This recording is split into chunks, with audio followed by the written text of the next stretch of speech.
bersinar terang dalam hal masalah bekas sujud, bukan jidat yang jadi ukuran. Ingat, itu kesalehan seseorang itu bukan terletak pada jidat. Ya, kami tidak menafikan ada sebagian yang jidatnya itu hitam, akan tetapi tidak sampai digosok-gosok begini. Itu bahaya itu. Hanya disunahkan kalau sholat sunnah. Di antaranya kalau sholat sunnah itu disunahkan berpindah tempat sholatnya dari sholat yang kita lakukan sholat wajib, karena bekas sujud kita itu menjadi saksi nanti. Tanda hitam di jidat dalam keterangan yang kami ketahui diserupakan dengan safinatul ba'ir. Apa itu safinatul ba'ir?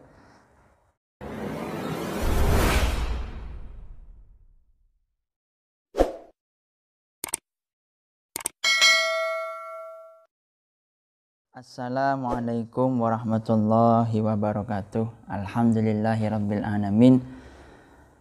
Wassalatu wassalamu ala asyrafil anbiya'i wal mursalin wa ala alihi wa sahbihi ajma'in, amma ba'du.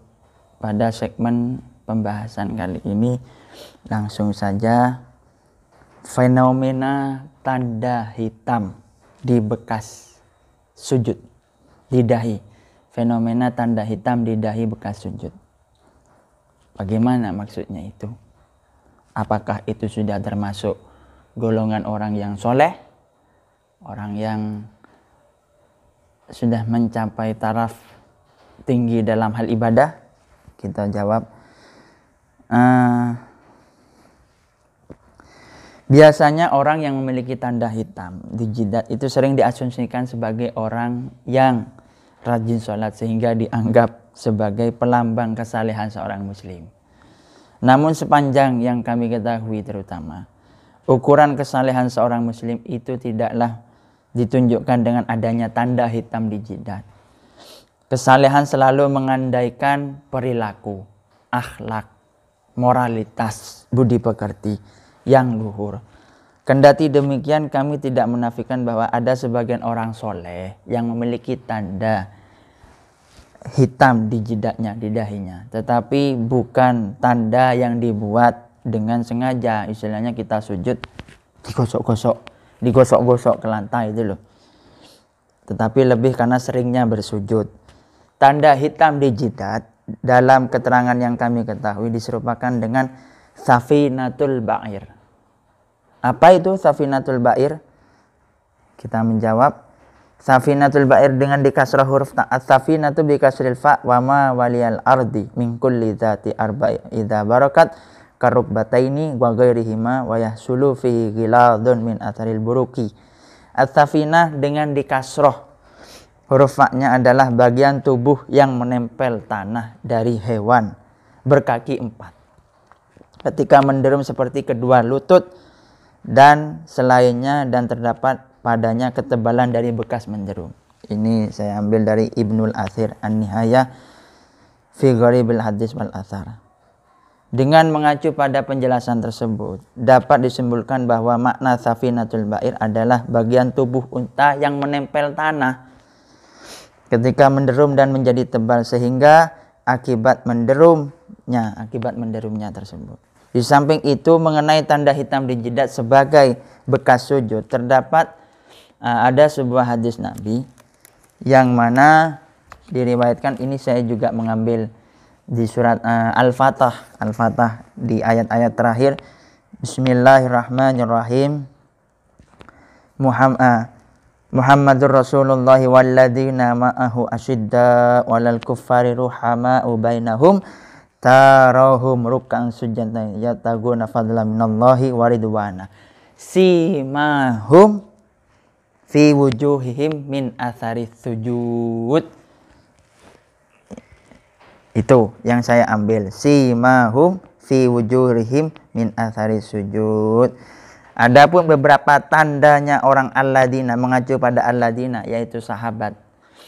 Di sini walladzina ma'ahu, yang di sini disebutkan bahwa walladzina ma'ahu, dan juga orang banyak yang bersama Kanjeng Nabi. Maksudnya di sini itu adalah beberapa sahabat yang mukmin, ay ashabihi minal mukminin, beberapa sahabat yang mukmin yang mengikuti tindak lampahnya Kanjeng Nabi. Ya banyak, seperti Sayyidina Abu Bakar, Sayyidina Umar, Sayyidina Utsman, Sayyidina Ali, kemudian Sayyidina Sa'ad bin Abi Waqqas, Sayyidina Salman Al-Farisi, Sayyidina Zaid bin Sabit, Sayyidina Hasan bin Sabit, juga Sayyidina Khalid bin Walid, kemudian Qaq bin Amr At-Tamimi, dan juga yang lain sebagainya. Abi Dzar Al-Ghifari, semuanya yang mengikuti perihal Nabi dalam hal masalah ibadah. Akan tapi ada sebuah hadis di sini saya menemukan di Sawi halaman 134 juz 4 kalau tidak salah di sini.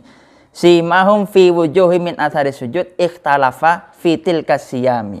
Maksudnya ulama berbeda pendapat dalam masalah tanda-tanda sujud tersebut. Fakila inna mawadi'a sujudihim yaumal qiyamati taro kal qamari lailatul badri. Sesungguhnya tempat sujud yang kau sujuti di bunga bumi itu nanti di hari kiamat akan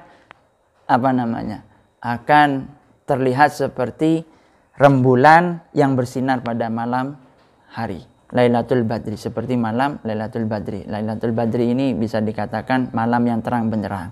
Makanya disunahkan kalau sholat sunnah, di antaranya kalau sholat sunnah itu disunahkan berpindah tempat sholatnya dari sholat yang kita lakukan sholat wajib. Karena bekas sujud kita itu menjadi saksi nanti. Di surat Yasin itu kan ada al-yawma naktimu ala afwahihim wa tukallimuna aydihim wa tashhadu arjuluhum bima kanu yaksibun. Pada hari ini al-yawma naktimu ala afwahihim wa tukallimuna aydihim, tanganmu, tashhadu arjuluhum, kakimu, bima kanu yaksibun, atas apa yang kau lakukan di muka bumi. Itu di surat-surat terakhir itu, ayat 60-an kalau enggak salah di surat Yasin. Kemudian maksud daripada tanda bekas sujud itu bagaimana sih yang benar? Wakila huwa safratul wujuhi min sahrul laili. Maksudnya itu kuningnya wajah, berseri-serinya wajah, saharul laili, pada malam hari. Saharul laili, berseri-serinya wajah ketika wajahnya itu semakin bersinar terang dalam hal masalah bekas sujud, bukan jidat yang jadi ukuran. Ingat, itu kesalehan seseorang itu bukan terletak pada jidat. Ya, kami tidak menafikan ada sebagian yang jidatnya itu hitam, akan tetapi tidak sampai digosok-gosok begini. Itu bahaya itu. Wakila al-khusyu' alladzi yadharu 'alal a'dha. Maksudnya di sini ialah tanda bekas ketampaan kesujud orang tersebut itu adalah bertambahnya khusyuk, yaitu dengan menampakkan anggota tubuh kita dalam hal perihal kelakuan kebaikan kita setiap hari bertambah baik, gitu loh. Al-khusyu'i alladzi yadharu 'alal a'dha'i hatta yatara'a anna marda wa laysa bimarda. Sehingga apa yang dilihat itu diridhoinya, bukan mencari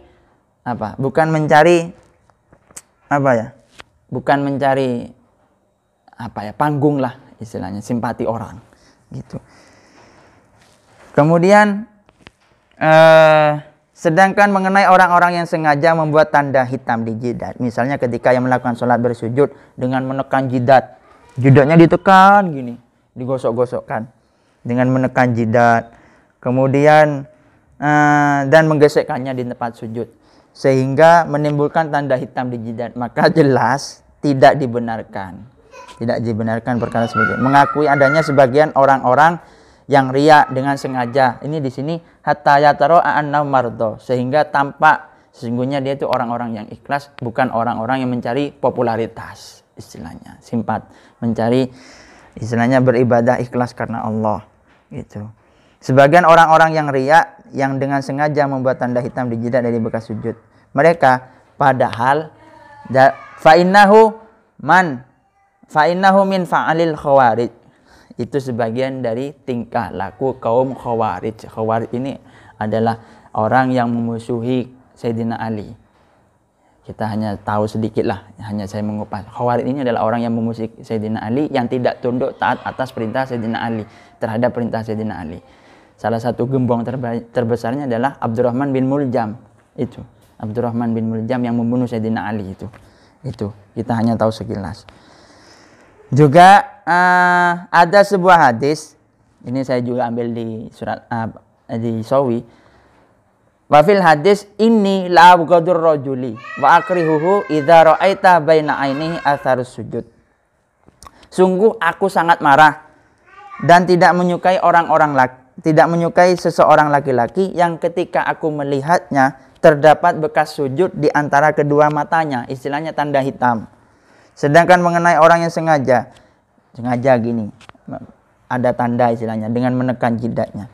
Kemudian juga ini ada di ini juga. Kemudian saya juga menemukan ada sebuah ibarat wala yadunnu anna minas siyami ma yasna'uhu ba'dul mura'in min athari hayati sujudi fi jamati faidadalika min siyamil khawarij. Tak disangka bahwa termasuk tanda bekas sujud adalah tanda bekas sujud di jidat yang sengaja dibuat oleh sebagian orang-orang, itu adalah pekerjaan riya. Jika demikian, maka itu adalah salah satu termasuk identitas kaum Khawarij yang telah saya jelaskan tadi. Jadi kesalehan seseorang itu bukan terletak pada hitamnya jidat orang tersebut, akan tetapi min athari sujud, wajahnya itu semakin berseri-seri ketika selalu sujud, dan juga al-khusyu' alladzi yadharul al-qadha, dengan kekhusyuan yang mana dalam anggotanya itu semakin tambah mengharap selalu keridhaan dan keistiqomahan dalam hal beribadah, melakukan amal kebaikan, kebajikan, bukan dalam tanda hitam jidatnya itu, bukan. Mungkin itu saja yang bisa saya sampaikan, kurang lebihnya saya mohon maaf. Wallahul muwaffiq ila aqwamit thoriq. Wassalamualaikum warahmatullahi wabarakatuh.